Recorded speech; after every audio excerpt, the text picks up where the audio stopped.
lo que quiera en contra tuya, pero ese fuego te mantendrá alerta, ese fuego te mantendrá firme en la presencia de Dios.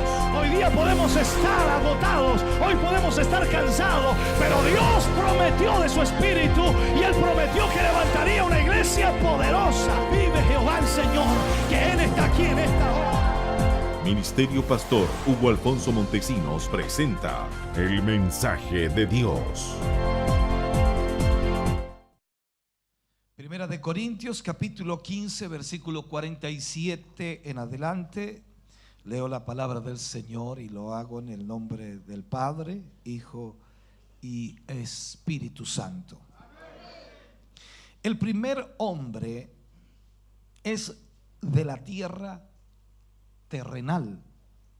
El segundo hombre, que es el Señor, es del cielo. Cual el terrenal, tales también los terrenales. Y cual el celestial, tales también los celestiales.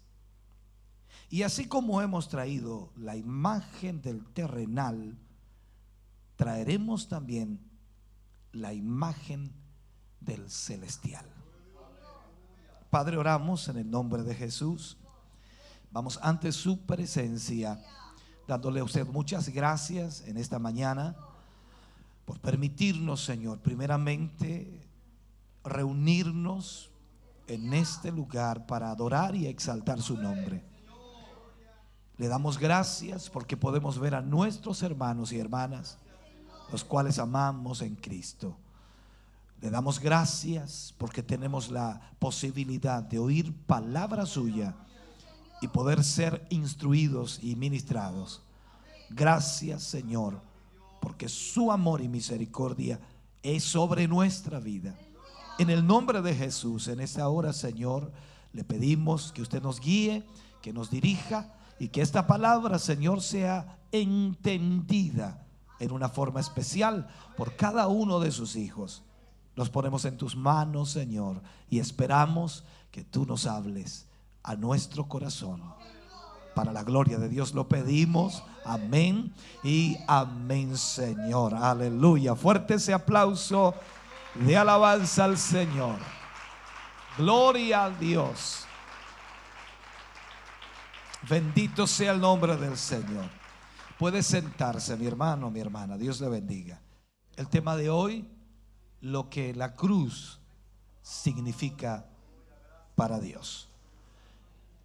Estaremos hablando acerca de esto y creo con todo mi corazón, para los que son lectores de la palabra del Señor y conocen un poco acerca de esta temática, saben perfectamente que todo, absolutamente todo comienza con la cruz. Por lo tanto, la cruz viene a ser el centro del cristianismo. Y la importancia que Dios le da a la cruz es increíble, es maravilloso. Cuando leemos la palabra del Señor y sobre todo el libro de Romanos, que es un libro muy especial, que sin duda Pablo escribe y enfoca muy especialmente dos áreas para el cristiano. Por ejemplo, en los primeros 8 capítulos de Romanos se presentan dos aspectos de salvación. Dos aspectos de salvación. Primero, nos muestra justificados por la sangre, la liberación que viene a través de la sangre, y también la liberación que viene a través de la cruz. O sea, Pablo en estos 8 capítulos del libro de Romanos, los primeros 8, enfoca la sangre y enfoca la cruz. Entonces, esta diferencia que Pablo hace es muy importante, porque muchos creyentes han vivido en derrota constantemente y ya lamentablemente no conocen o no reconocen la unión de muerte que tienen con Cristo en la cruz. El problema de muchos cristianos es que no entienden que cuando aceptamos a Jesucristo en nuestra vida, pasamos a una nueva vida, porque la vieja vida muere absolutamente. En Romanos capítulo 1 no se menciona quizás eso directamente. Pero desde el primer capítulo de Romanos, en todo el contexto, hasta Romanos 5:20, de Romanos capítulo 1 hasta Romanos 5:20, tenemos la salvación a través de la sangre de Cristo. Y allí en esos capítulos del 1 al 5:20 no se menciona en ninguna parte la cruz. Pero desde Romanos 5:20 en adelante hasta el capítulo 8 no se menciona la sangre, sino solo la cruz. Entonces, estos dos aspectos que Pablo presenta al creyente, nosotros tenemos que ser muy cuidadosos al leer el contexto y al leer la palabra del Señor, porque debemos reconocer que la obra acabada de Cristo en el Calvario es una obra completa desde el punto de vista de Dios. La obra que Cristo hizo en la cruz del Calvario por nosotros es una obra completa desde el punto de vista de Dios. Sin embargo, en el creyente individualmente está acabada solo si se considera su eficacia y se permite al mismo tiempo en la vida del creyente la verdad que es operada en nuestras vidas. Dios trata con la raza humana a través de dos representantes varones, mirando la escritura en todo su contexto. Vemos a Adán y vemos a Cristo. Adán y a Cristo. A Cristo también se le llamó el segundo Adán. Por lo tanto, la palabra nos muestra eso. Tenemos un ejemplo que la escritura nos menciona en Romanos capítulo 5, por allí está hablando acerca de eso. Y el ejemplo que se presenta ahí es el grano de trigo que cae a tierra y muere. ¿Ya? Esto es lo que habla Pablo, pues, lógicamente en este capítulo 5 de Romanos, cuando él explica de alguna manera que todos tenemos nuestro comienzo en el primer Adán. O sea, todos nacimos de la simiente, por decirlo así, o de la vida de Adán. Todos tenemos nuestro comienzo allí. Y a través de él, a través de Adán, viene el pecado para la raza humana. Y por el pecado de un hombre, todos hemos sido hechos pecadores. Por lo tanto, a través de Cristo, que es el segundo Adán, a través de Cristo viene la nueva creación en lo que respecta a la justicia, en lo que respecta a la salvación, porque Dios justifica al hombre que viene a Cristo Jesús. El que no conoció pecado, dice la Biblia, se hizo pecado para que aquellos que han nacido de Dios obtengan la justicia de Dios. Es el plan de Dios. Ahora, en Hebreos se nos da otro ejemplo con respecto a esta verdad. Cuando el escritor muestra cómo Leví estaba en los lomos de Abraham cuando le dio de alguna manera el diezmo a Melquisedec, ¿ya? Entonces, cuando Abraham presentó su ofrenda, todo lo que Abraham hiciera de ahí en adelante, o mejor dicho, toda su descendencia estaba incluida en este acto soberano que estaba haciendo. Dios ve árboles genealógicos. ¿Usted ha estudiado un poco su árbol genealógico?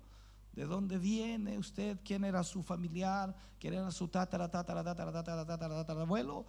Árbol genealógico. Y de alguna manera usted quiere saber de dónde viene, de dónde inició su familia.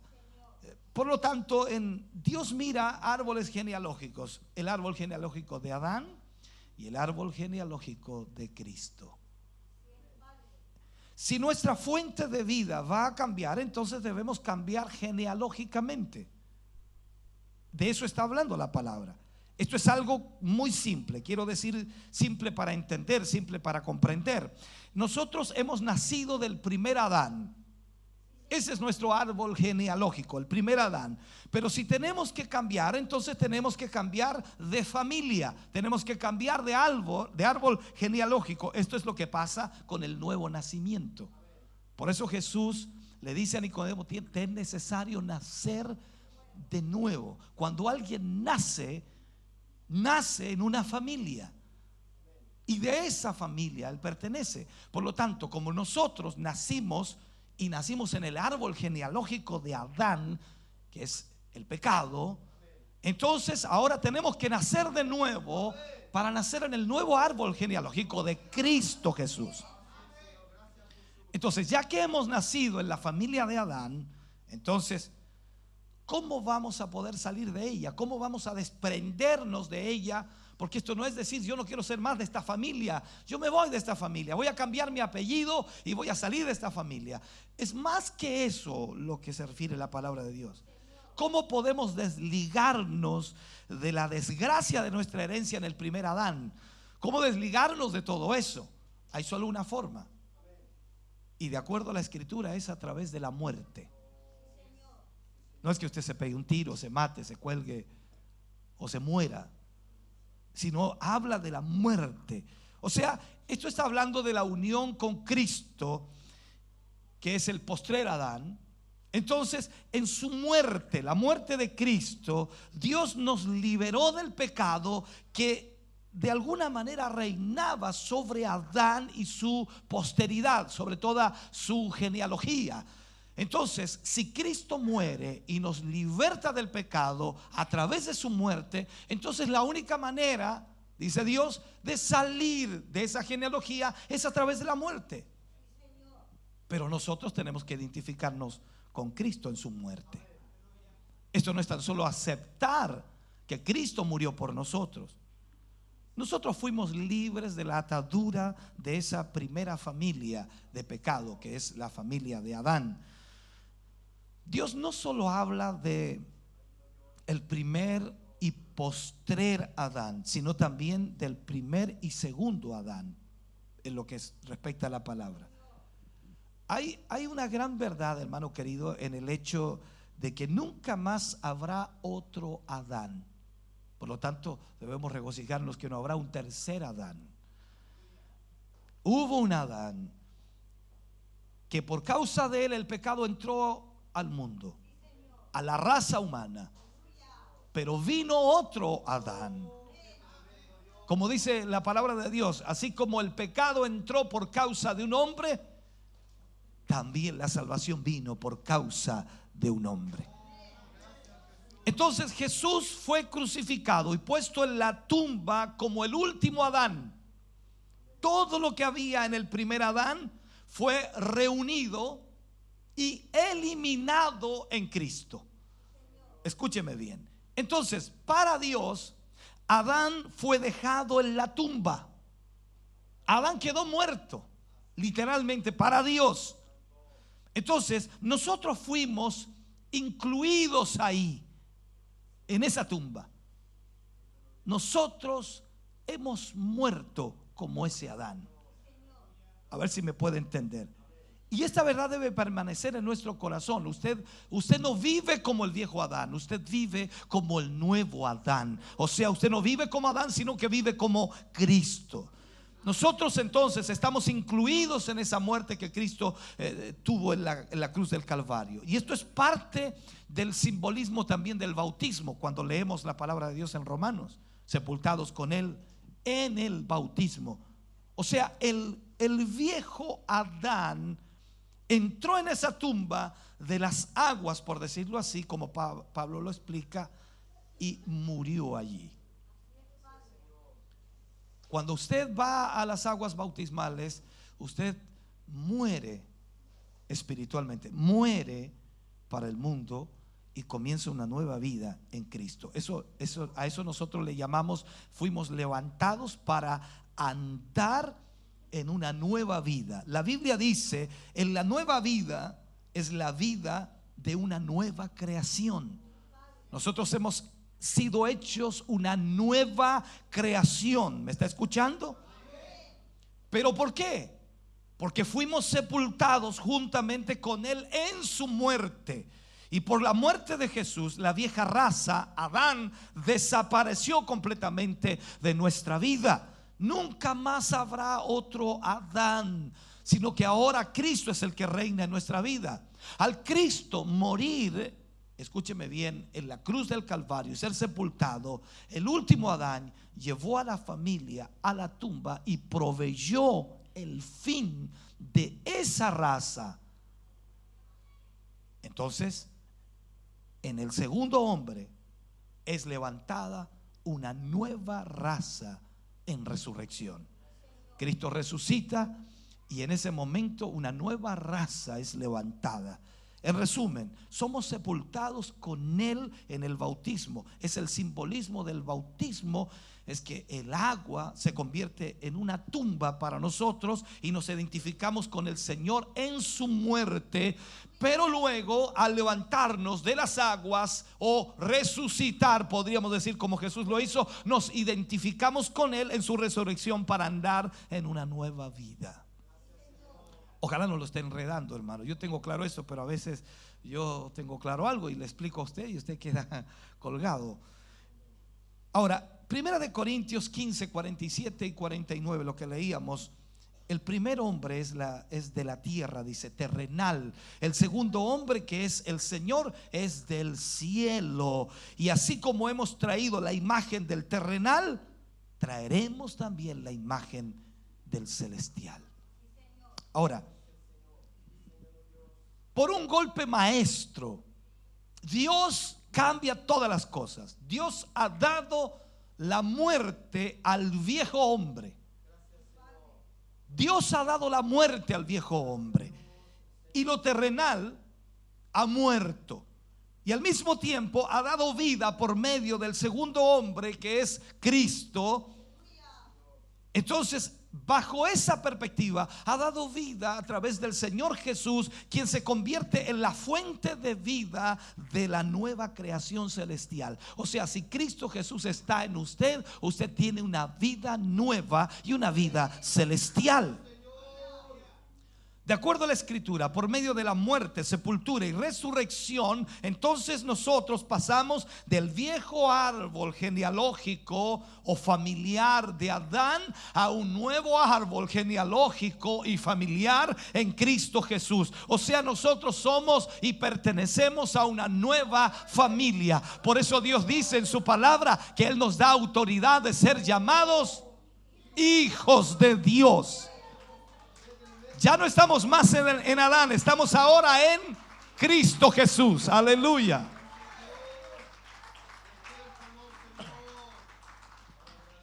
Cuando Pablo le escribe a los corintios, les dice: por un espíritu somos todos bautizados en Cristo. Así como la antigua creación, cuando nacimos la primera vez de mujer, estábamos en Adán, porque habíamos nacido en pecado.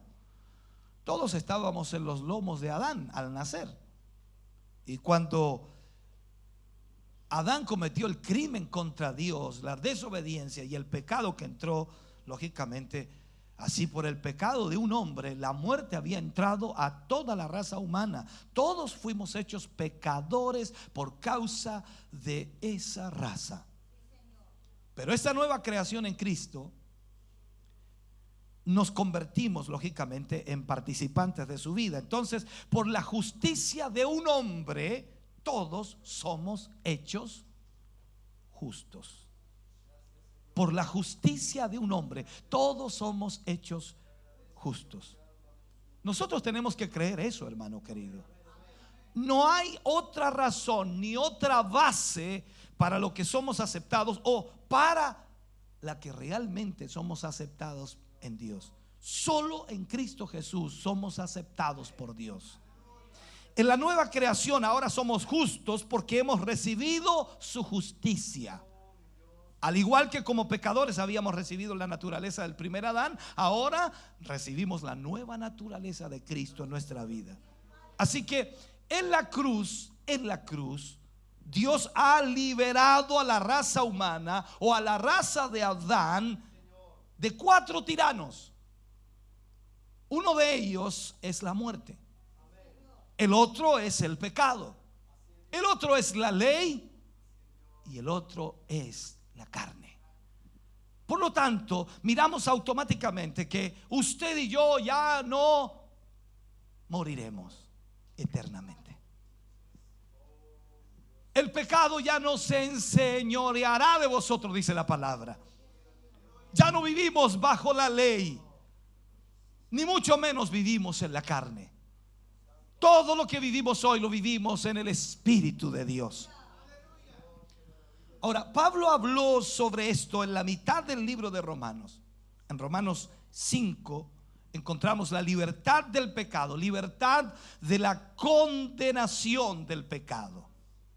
Y Pablo comienza a hablar ahí acerca de esto y dice: justificados pues por la fe, tenemos paz para con Dios por medio de nuestro Señor Jesucristo, por quien también tenemos entrada por la fe a esta gracia en la cual estamos firmes y nos gloriamos en la esperanza de la gloria de Dios.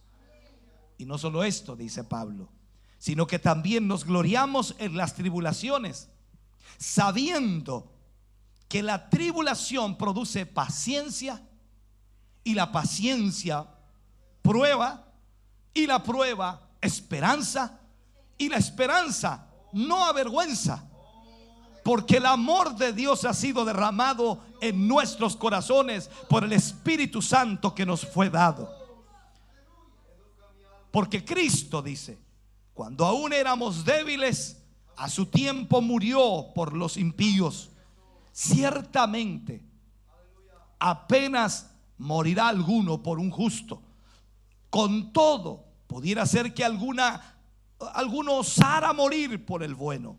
Mas Dios muestra su amor para con nosotros, que aun siendo pecadores, Cristo murió por nosotros. Pues mucho más, dice Pablo, estando ya justificados en su sangre, por él seremos salvos de la ira. Porque si siendo enemigos fuimos reconciliados con Dios por la muerte de su Hijo, mucho más estando reconciliados seremos salvos por su vida. Y no solo esto, sino que también nos gloriamos en Dios por el Señor nuestro Jesucristo, por quien hemos recibido ahora la reconciliación.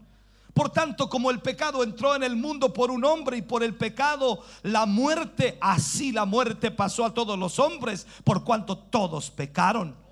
Pues antes de la ley había pecado en el mundo, pero donde no hay ley no se inculpa de pecado.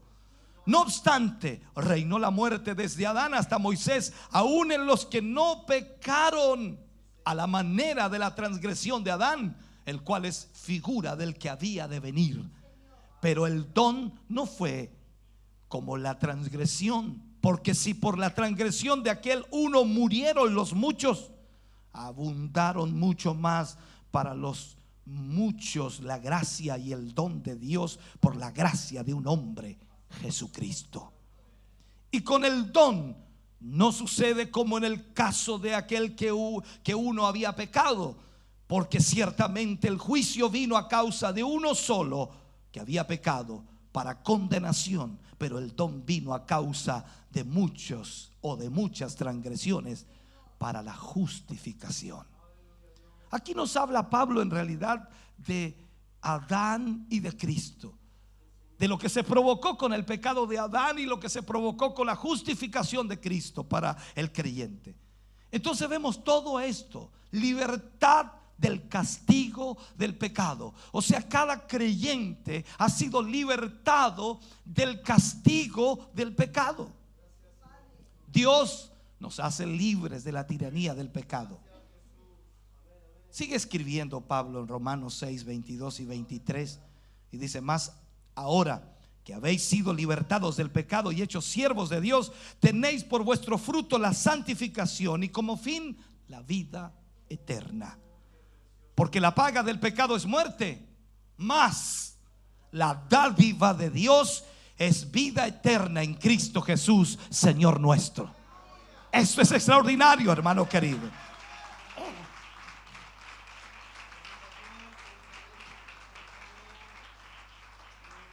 Y allí Pablo sigue escribiendo, y lógicamente luego nos dice que tenemos libertad del pecado en el capítulo 7, donde encontramos la ley. Y él dijo: ¿acaso ignoráis, hermanos?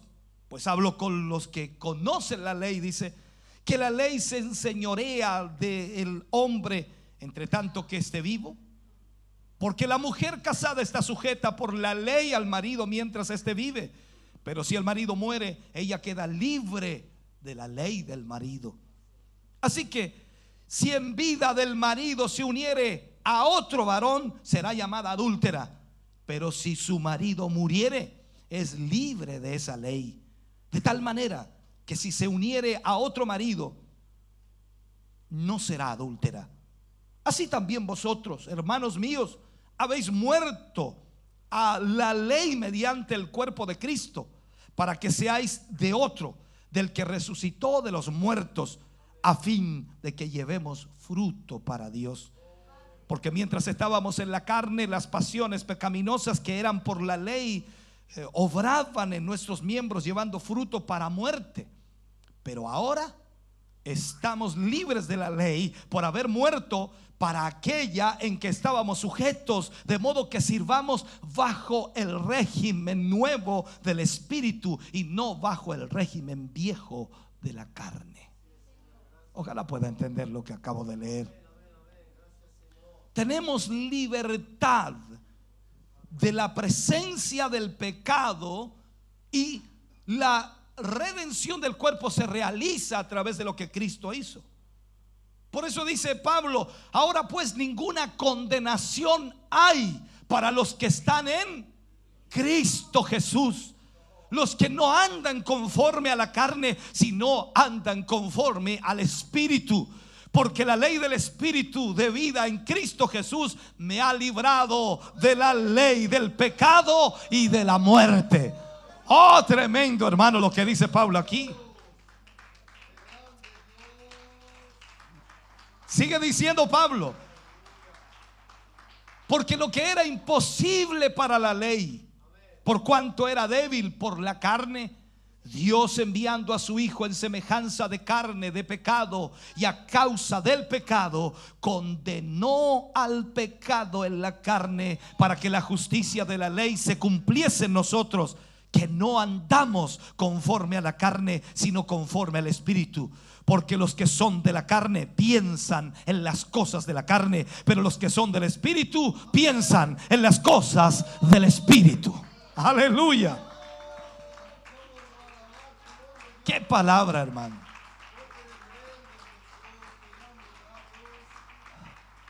Ahora, con eso yo me he dado cuenta también que mucha gente no le gusta mucho leer la Biblia, le gusta que le predique. Pero cuando uno lee la Biblia, todos quieren así, porque les cuesta entender. Ahora explíquemelo en castellano, pastor. Dígame todo lo que leyó, porque no entendí nada. Es un problema de la iglesia hoy. Necesitamos mirar en la Escritura lo que dice la palabra de Dios, no tan solo lo que dijo un predicador, sino lo que la palabra de Dios dice. Tenemos, hermano querido, la palabra profética más segura, a la cual hacemos bien estar nuestro oído atento a ella. Entonces entendemos de esto, que el haber sido cambiados de Adán a Cristo es mucho más que tener una nueva posición familiar. Es haber sido libertado del pecado, haber sido libertado de la carne. En otras palabras, ni siquiera la muerte tiene potestad sobre tu vida, porque Cristo es vida, hermano querido. En Adán recibimos todo lo que fue de Adán, toda la herencia de Adán. ¿Cuál era la herencia de Adán? El pecado, la muerte, la condenación. Todo se recibía de Adán. Pero ahora en Cristo Jesús recibimos la herencia de Cristo Jesús, vida eterna. Aleluya. Él es la fuente de vida. ¿Cuántos dicen amén? Entonces en Cristo recibimos todo lo que es de Cristo como una nueva fuente de vida. Esto se muestra de una manera muy hermosa en el capítulo 15 del Evangelio de Juan. Jesús dijo: yo soy la vid, vosotros los pámpanos. Pablo habla de que hemos sido injertados en esa vid. Esto habla del nuevo nacimiento. Somos injertados en la vid. Jesús dijo: yo soy la vid, vosotros los pámpanos. El que no permanece en mí, o que no permanece en él, el Padre lo quitará. Este es el punto importante. Miremos esto. Nosotros somos los pámpanos en esa vid. Y sabemos que la suma total de la fuente de vida de ese pámpano proviene de la vid.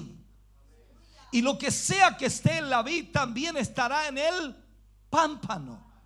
Lo que sea que está en Cristo también estará en ti. Por lo tanto, si nosotros estamos pegados a esa vid, a esa vida, es lo que recibiremos de allí, lo que contiene, lo que tiene, lo que posee y lo que nos da constantemente. El propósito de Dios, hermano querido, es que esta vida sea más que solo una experiencia. Va a ser una nueva forma de vivir. Es un nuevo propósito para la existencia. Es aquí donde los hombres pierden de vista la llave que abre el camino de la vida con Dios. ¿Sabe? Hay una clave importante aquí. Muchas personas han tratado de hacer real en sus vidas la verdad de la identificación con Cristo en su muerte y en su resurrección, pero sin embargo nunca parece ser una realidad. Aunque entienden algo de ello, no parece ser una realidad. El problema es evidencia de vida. Cuando hay un hombre que está muriendo o murió y no se sabe si murió o está vivo, le toman el pulso, evidencia de vida. Otros se acercan a su boca para oír si hay respiración, aunque sea leve. Otros llegan al extremo de poner un espejo o un vidrio frente a su boca para que si hay algún tipo de respiración el vidrio se empaña. O sea, evidencia de vida. Estamos hablando de un extremo. Y usted da evidencia de vida de Dios en usted. Yo estoy vivo, sí, estás vivo, pero puedes estar vivo en la carne.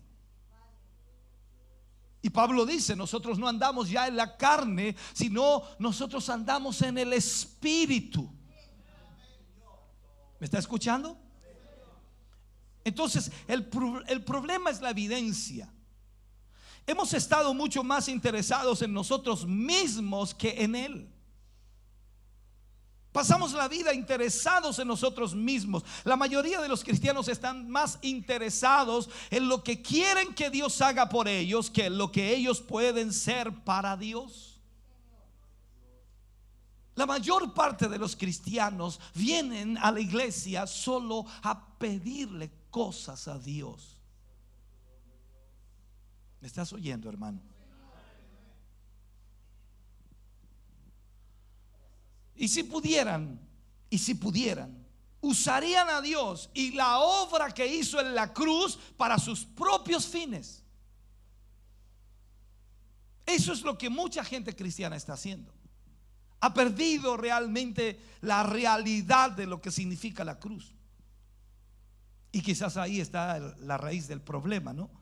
La cruz no es la entrada para logros egoístas, sino más bien es el fin de nuestro egoísmo. Porque la cruz es la muerte del ser humano en el sentido de la carne. En la cruz es donde nosotros somos crucificados. Morimos. Entonces no puedo utilizar la cruz para un fin egoísta, sino que mi egoísmo debe morir en la cruz. ¿Sabe? Aún entre aquellos que tienen sed de Dios. ¿Cuántos tienen sed de Dios aquí? Bien, aún entre ustedes que tienen sed de Dios, se encuentran muchos que han caído víctimas de ese lazo maligno de utilizar a Dios. Después de años de buscar las cosas más profundas de Dios, están aún dando vueltas alrededor de ellos mismos. Aún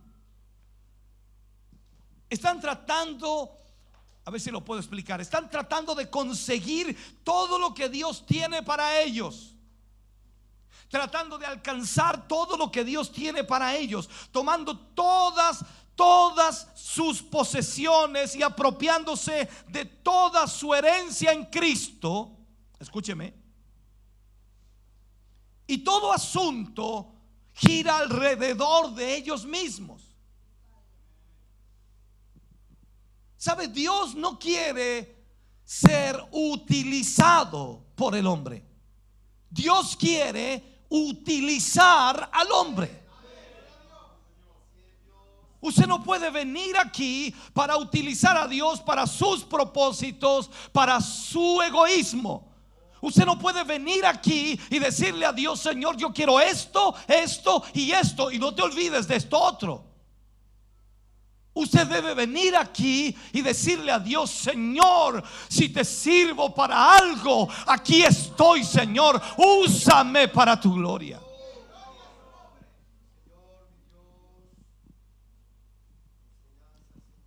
Entonces Dios destruye, hermano querido, todo intento de usar la cruz en lugar de morir en la cruz. Hoy muchos cristianos usan la cruz, pero no mueren en la cruz. Es un problema que está latente en la vida cristiana, o digámoslo así, dentro de la iglesia evangélica. Un predicador dijo: me he dado cuenta en todos estos años que he predicado la palabra del Señor, me he dado cuenta que es una cosa sencilla hacer que la gente llegue hasta la cruz. Lo difícil es subirlos a la cruz. Todos pueden llegar a la cruz, dijo el predicador, pero no todos quieren subir a la cruz.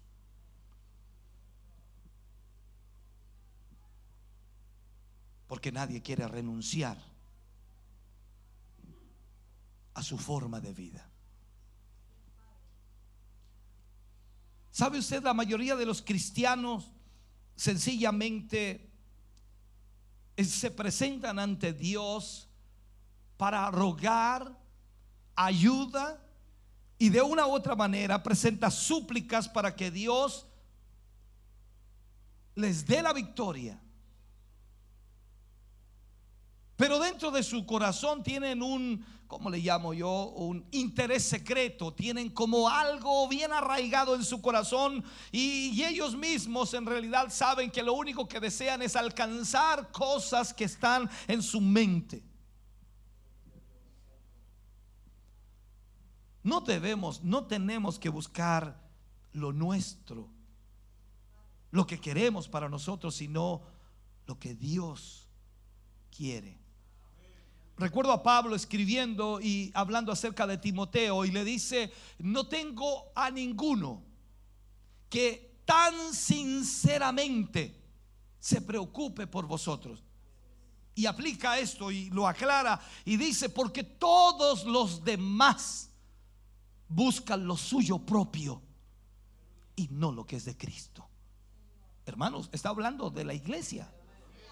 Está hablando de cristianos, está hablando de gente que conocía y que conoce al Señor. O sea, estamos viendo ahí el problema de la iglesia cristiana hoy. ¿Sabe usted que la principal preocupación del creyente es obtener victorias y liberación? No, dígame muy fuerte. ¿Usted quiere tener victorias? ¿Quiere tener liberación de todo? Esto constituye de una manera sutil, muy sutil, hermano querido, que él sigue viviendo para él mismo. Cuando usted lo único que desea es victorias, cuando usted lo único que desea es liberación de toda opresión, Usted está siguiendo su vida, su propia vida. Job dijo: ¿recibiremos acaso lo bueno de Jehová y no lo malo? ¿Vivirías con lo que Dios te dé? ¿Con lo que Dios te mande? ¿Con lo que Dios quiera? ¿Con lo que Dios quiera que ocurra? ¿Vivirías contento igual y con gozo para el Señor? No. Si tienes un problema, ¿a qué vienes? A reclamarle a Dios. Si tienes una dolencia, vienes a reclamarle a Dios. Si tienes un problema económico, vienes a reclamarle a Dios. Si tienes conflictos, vienes a reclamarle a Dios. Dice: Dios mío, yo soy tu hijo o soy tu hija. ¿Cómo puedo vivir así?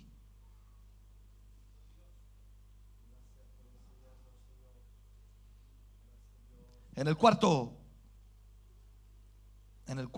versículo de Romanos, Dios enfatiza que la clave es vivir para Dios.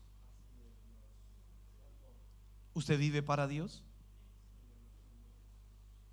Si no hay muchos amenes es porque entendieron algo de lo que dije anteriormente. A veces decimos vivir para Dios, pero no aceptamos lo que Dios nos manda. No, yo soy hijo del Señor, tengo que vivir en puras victorias. No. Tienes que experimentar la derrota para saber la diferencia entre la derrota y la victoria.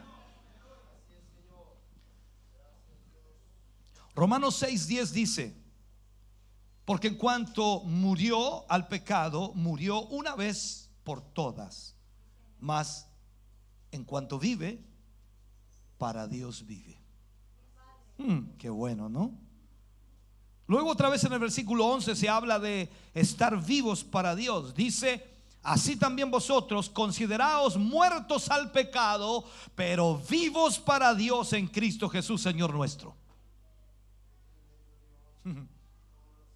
Luego en el versículo 13, disculpe que le lea tanta Biblia: nuestros miembros al Dios como instrumentos, dice, presentemos. Ni tampoco presentéis vuestros miembros al pecado como instrumento de iniquidad, sino presentaos vosotros mismos a Dios como vivos de entre los muertos, y vuestros miembros a Dios como instrumentos de justicia. Instrumentos de justicia. ¿Qué melodía irá a tocar el Señor contigo? ¿Cuál te gusta a ti? ¿Qué quieres que toque el Señor en ti? Ay, a mí me gusta el evangelismo. Oh, a mí me gusta la prédica. A mí me gusta enseñar. A mí me gusta cantar. A mí me gusta orar. A mí, ¿me entiendes? Y el Señor viene y te agarra y toca otra melodía. Ah, no. Esta no me gusta a mí. Él es el maestro y Él te usa como un instrumento. Solamente un ejemplo que estoy colocando, te usa como un instrumento y tú vives para Él, le perteneces a Él. Te compró, me compró a precio de sangre, soy su pertenencia. Amén.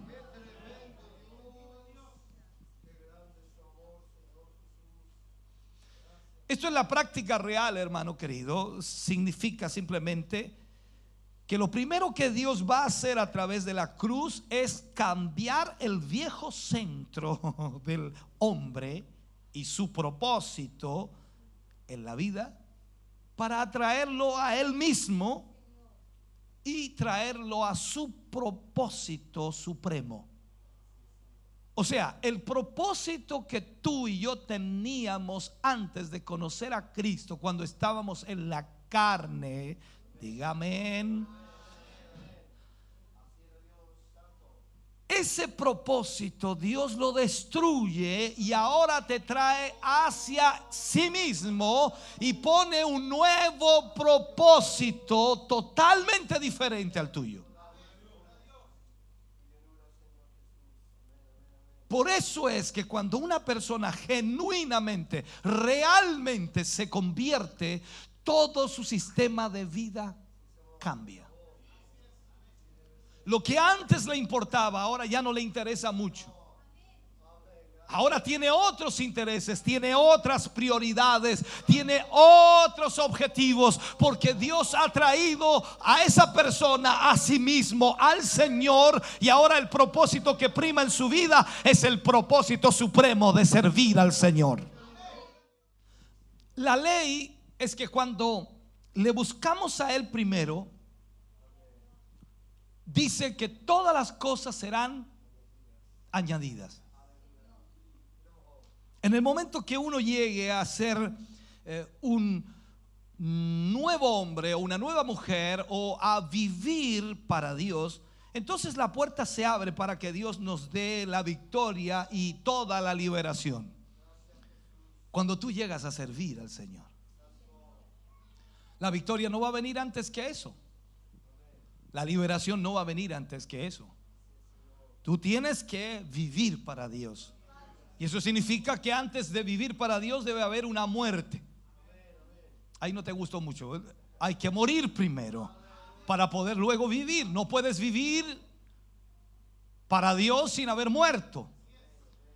Entonces, dos familias, dos árboles genealógicos, todos los que tienen su origen en la vida de Adán han seguido en su camino egoísta, viviendo para sus propios propósitos y sus propios planes. Adán tenía sus propios planes. Dios tenía un plan para Adán, pero Adán tenía sus propios planes y sus planes lo llevaron al pecado. ¿Qué planes tienes? Recuerda en la Biblia muchos ejemplos. Tenemos demasiados ejemplos allí, pero no tenemos el tiempo para tratarlos.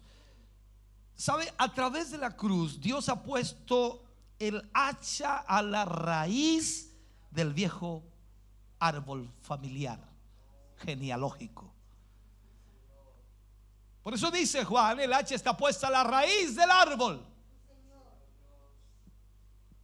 Y el árbol que no da fruto es cortado. Entonces, para que Dios pueda poner al hombre dentro de una nueva familia y una nueva vida para Dios, tiene que haber una muerte. Y la muerte de Cristo es la que inicia con todo esto. Pero ahora Él también te llama a morir para la carne, a morir para las cosas terrenales, y para que puedas vivir como un hombre celestial.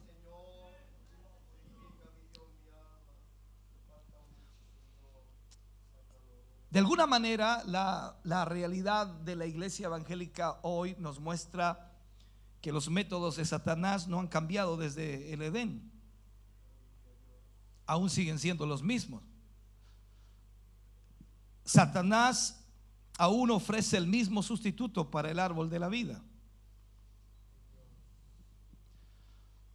Hoy es una cruz moderna en lugar de la antigua. La nueva cruz dice: ven y recibe. Automáticamente es una persona egoísta. Ven y recibe. Eso es ser egoísta. Por lo tanto, sería una persona totalmente contraria a la naturaleza de Dios.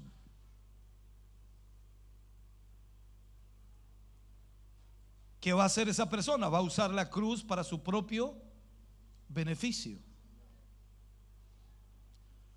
La cruz antigua dice: ven y da.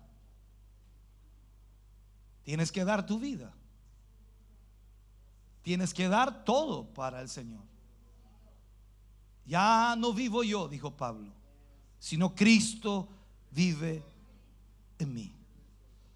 Por lo tanto, inmediatamente ignora por completo todo lo que el individuo pueda recibir, excepto el bautismo de muerte. Es lo único que recibe.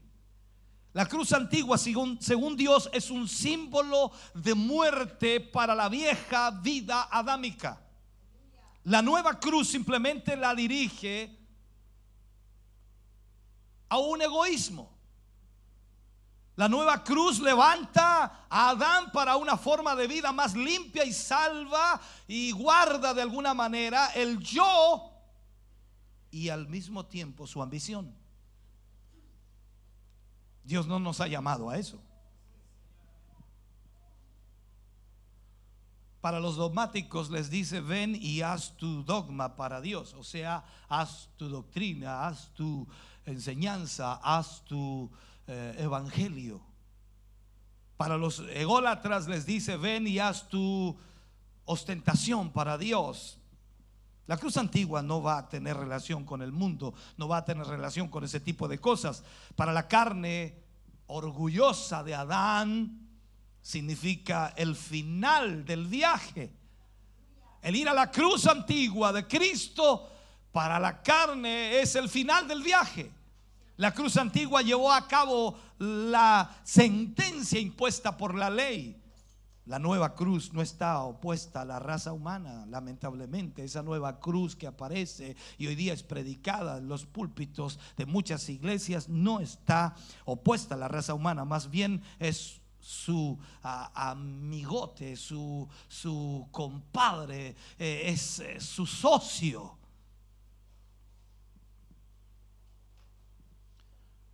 Y si usted puede entender bien, hay un océano de diferencia entre una cruz y la otra. Hoy día mucha gente vive el evangelio como una diversión humana. Es una alegría, es una diversión, es algo que a ellos les fascina. La nueva cruz deja que Adán viva, no lo mata, sino que lo deja vivo. Lo deja vivir su vida. La motivación de su vida no es cambiada. La motivación de sus preceptos no son cambiados en esa nueva cruz. Él aún vive para su propio placer. Él sigue viviendo. La carne sigue actuando. La carne sigue realizando sus hechos. La nueva cruz ofrece una vida para él, yo, como le llamamos nosotros, ese orgullo personal. La cruz antigua señala el camino celestial de vida de Dios, y para Dios el Espíritu Santo debe traer una revelación a nuestra vida y hacernos entender que lo que vamos a encontrar en la cruz de Cristo es la muerte de nuestro yo, es la muerte de nuestra carne, es la muerte de nuestros deseos, de nuestras intenciones, de nuestras emociones, de todo lo que somos como seres humanos, porque Cristo quiere barrer con todo eso y hacernos de nuevo. Aleluya.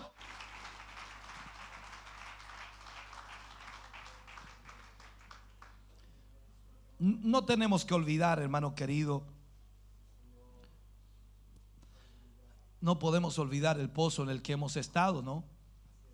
La vida que llevábamos, la forma de vida que teníamos. Tú no eras bueno, yo tampoco era bueno, no éramos buenos para nada. Pero tampoco podemos olvidar a la roca que hemos llegado. Hemos sido salvados, hemos sido redimidos, hemos sido transformados. No podemos volver a ese pozo en el que estábamos. Escúcheme bien, debemos avanzar en todo sentido para la realización del propósito de Dios, en lo que Dios quiere que nosotros hagamos.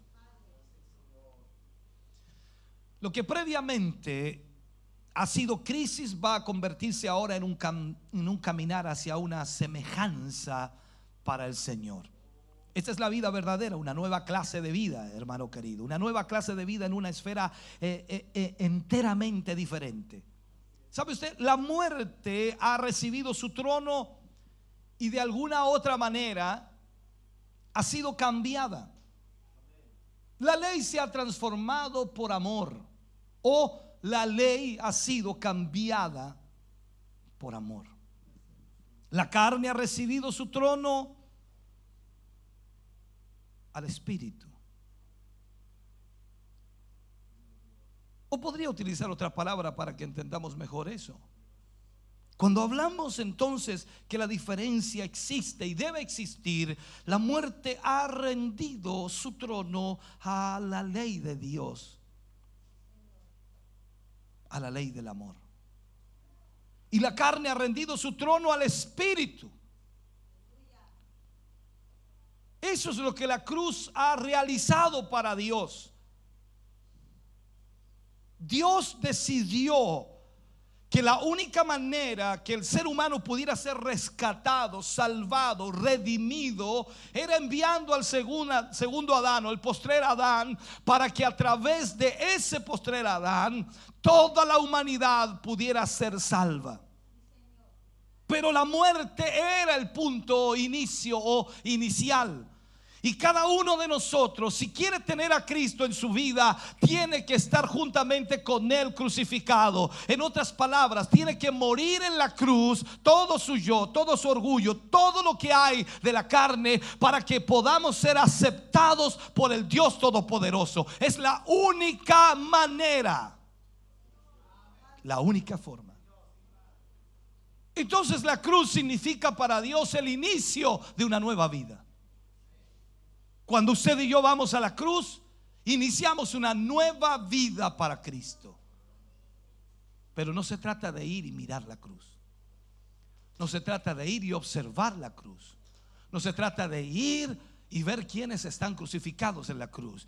Se trata de ir y subir a la cruz y morir para que la nueva vida nazca en nosotros.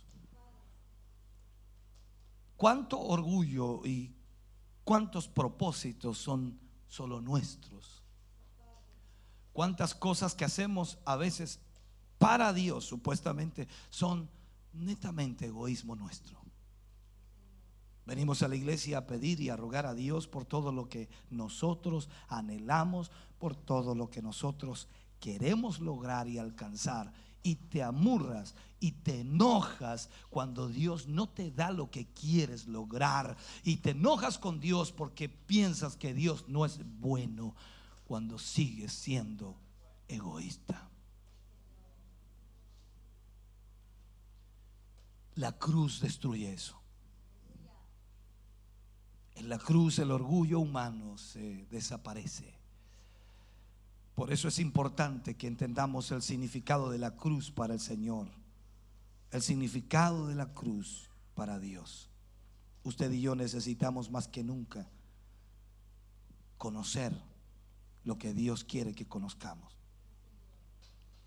Dios puede hacer real esto en su vida y en mi vida, pero no será de otra manera sino a través de la muerte. Si decides morir para el pecado, para la carne, entonces tendrás nueva vida en Cristo Jesús. Si decides vivir en el pecado y en la carne, en el egocentrismo tuyo, en tu egoísmo, entonces nunca tendrás la vida de Dios. Podrás cantar, podrás venir, podrás asistir, podrás hacer muchas cosas, podrás aportar, apoyar, pero no habrá una nueva vida en ti. En la cruz es donde la muerte llega al ser humano, para que de esa manera entonces todo lo que está de la carne sea quitado y venga el nuevo hombre. Como dijo Pablo hablando en los versículos que leíamos al comienzo, así como trajimos el terrenal, así también traeremos la imagen del celestial. Mi última pregunta y termino. ¿Cómo te sientes hoy? ¿Terrenal o celestial?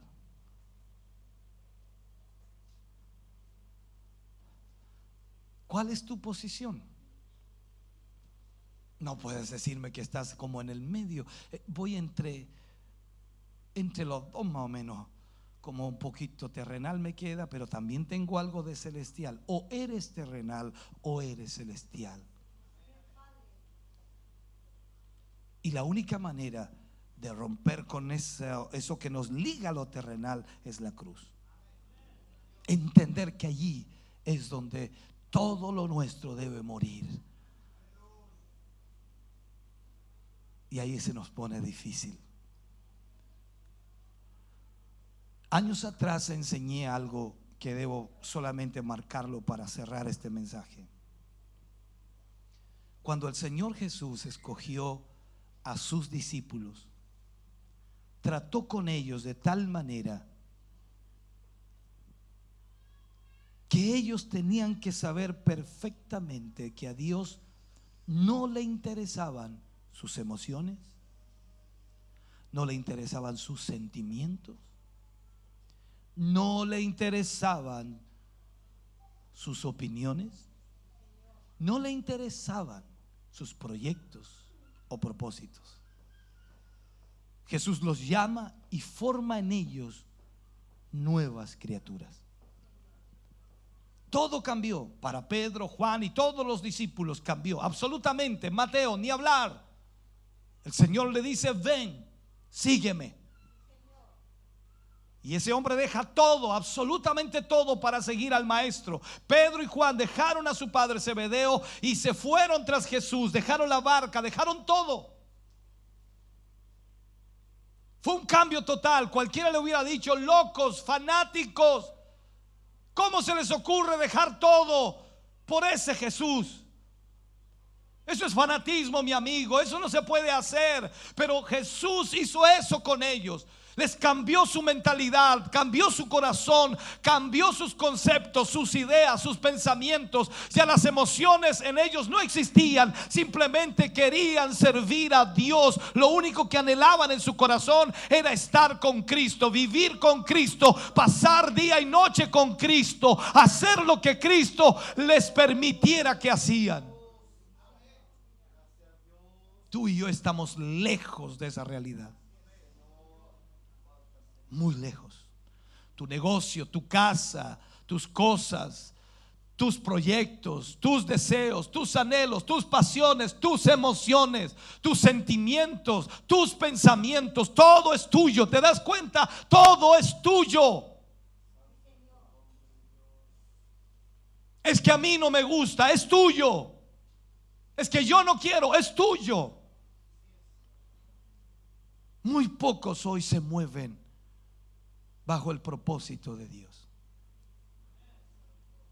Y cada día la iglesia va perdiendo a esos hombres y a esas mujeres que se disponen en las manos de Dios para servir a Dios, y que saben que Dios quiere usarles. Pero más importantes son sus proyectos que Dios. Seguramente ellos fueron a la cruz y la miraron allí, y quizás analizaron y dijeron: y pensar que tantos han muerto en esta cruz.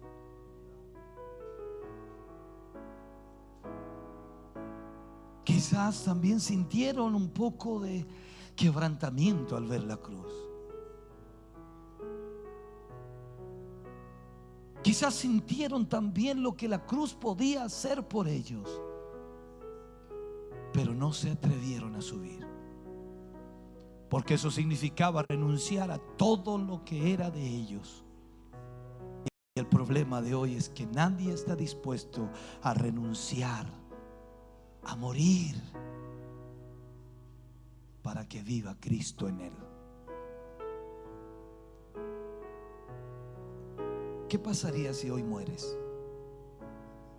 Tus proyectos, tus anhelos, tus sueños, tus deseos, tus pasiones, tus posesiones, todo,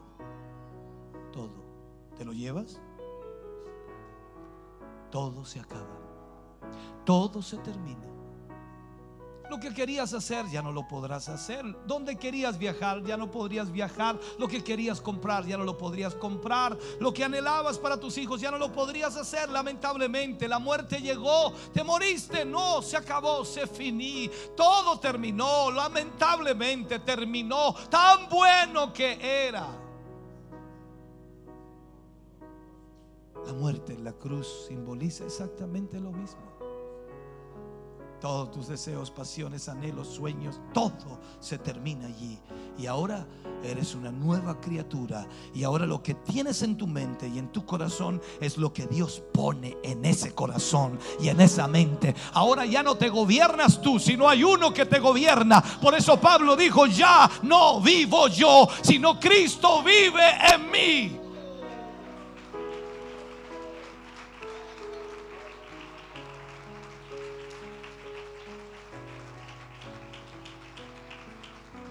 Ponte de pie, mi hermano, por favor, ponte de pie.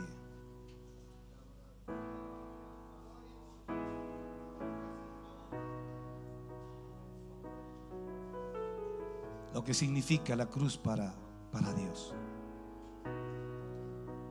Él quiere llevarnos a la cruz. Fuiste salvo por la sangre de Cristo derramada en esa cruz. Ahora necesitas ir a la cruz y renunciar a todo,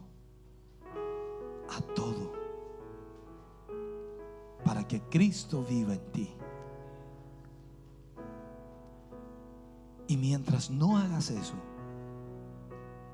no habrá vida en ti. Podrás venir 1500 veces a la iglesia, pero no habrá vida de Dios en ti. Seguirás viviendo tú. Seguirás siendo tú mismo. Todos tus anhelos seguirán vivos. Todos tus deseos seguirán vivos. Pero cuando tú vas a la cruz, todo cambia. Dios te cambia. Dios te transforma. Y aceptas lo que Dios tiene para ti. Sea bueno, malo, grande o pequeño, sea lo que sea, cuando venga y como venga, porque tú vives para Él. Esa es la realidad del cambio que Dios desea en nuestra vida. Hoy muchos ya no aceptarían un llamado de Dios porque hay muchos planes. Muy pocos hoy le dicen al Señor en su oración: Señor, si tú quieres llamarme, aquí estoy. No, esa frase ya no se pronuncia. No, es que tengo muchas cosas que hacer. Es que mi casa, mis hijos, mis negocios o mi trabajo.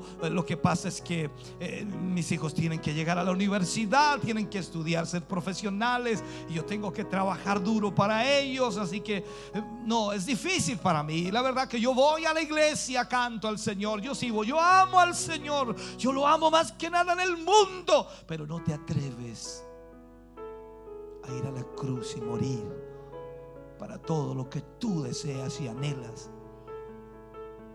para que Dios cambie toda tu vida y te haga nacer de nuevo. Y cuando tú naces de nuevo, todo cambia. Todo cambia. ¿Cómo se dio cuenta Jesús que este hombre que fue de noche, cómo se llamaba? Nicodemo. ¿Cómo se dio cuenta Jesús que este hombre no había nacido de nuevo? ¿Cómo se dio cuenta que este hombre necesitaba un nuevo nacimiento? Si era religioso, conocedor de la escritura, era fariseo. ¿Cómo nos podemos dar cuenta que alguien no ha nacido de nuevo aún? Si conoce de la Biblia, si asiste, si predica, si habla del Señor, si canta, si es parte de una congregación. ¿Cómo nos damos cuenta que no ha nacido de nuevo? Jesús lo miró y le dijo: de cierto te digo, te es necesario nacer de nuevo.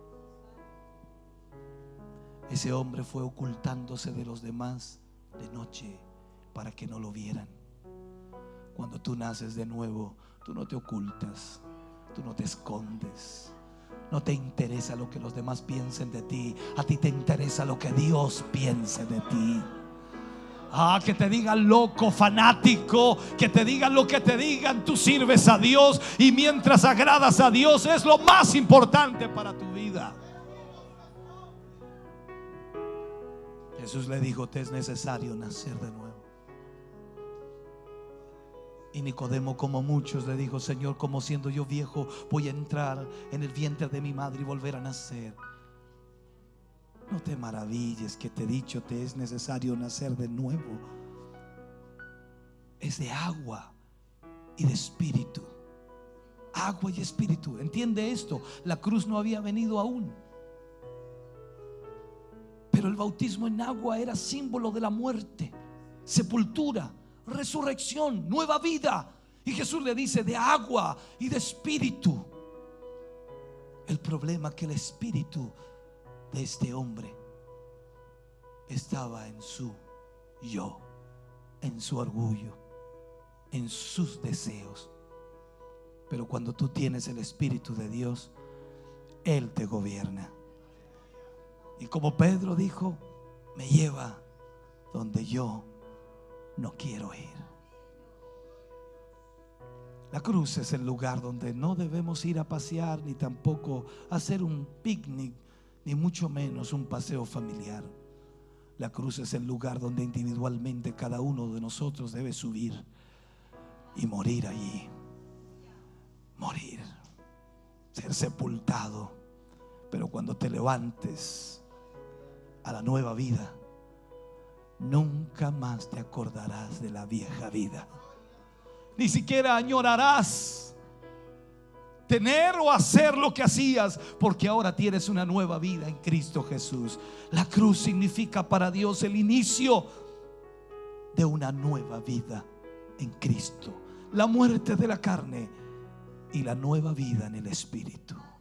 Vamos a orar a Dios en esta hora. Amado Dios, estamos ante tu presencia. Tu palabra, Señor, es sencilla, es práctica. Sé que para muchos tu palabra, Señor, cuesta entenderla. Pero qué hermoso es tener a tu Espíritu Santo para tratar con nosotros, para enseñarnos, para guiarnos, para dirigirnos. Señor, tus hijos han venido al altar hoy ante esta palabra que ha sido predicada. Cada uno de ellos, Señor, ha sido tocado en algún área de su vida y han entendido, Señor, que necesitan ir a la cruz. Cada uno de nosotros, Señor, necesitamos morir para todos nuestros deseos y anhelos, para que tú puedas vivir, Señor, y traer tu voluntad y tu propósito.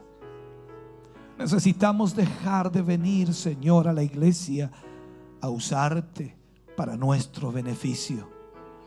Necesitamos venir para que tú nos uses como tú quieres.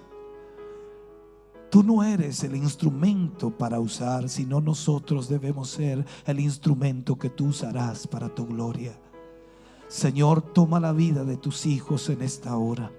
Trata, Señor, con sus corazones, sus mentes, sus vidas, y ayúdales, Señor, a entender la cruz, a comprender, Señor, que ahí está el inicio de una nueva vida en Cristo Jesús.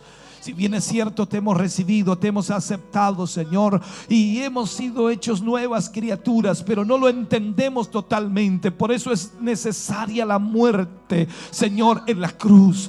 Morir a todo lo que hay en nuestra mente y corazón y comenzar esa nueva vida. Padre, en el nombre de Jesús, trata con tus hijos, Señor. Ministrales sus corazones. Ayúdales a entender, Señor, tus planes y propósitos. En el nombre de Jesús, oramos en esta hora, Señor, y proclamamos esa presencia tuya aquí. Gracias por lo que tú haces. Gracias por lo que tú realizas, Señor. Gracias por lo que tú provocas a través de tu palabra. En el nombre de Jesús bendecimos a tus hijos, Señor, y pedimos que tu gracia divina fluya sobre ellos, Señor. Oh Padre, domina sus vidas, Señor. Controla sus vidas a través de tu presencia. Que tu Espíritu Santo día a día ministre sus corazones y mentes, Señor, para que puedan someterse a tu voluntad. Padre, bendíceles ahora en el nombre de Jesús. Gracias por tu palabra, nuestra vida y corazón hoy. En el nombre de Jesús lo agradecemos, Señor. Amén y amén, Señor. Aleluya, bendito sea el nombre del Señor. Dale un fuerte aplauso de alabanza al Señor en esta hora. Aleluya. Oh, gloria a Dios.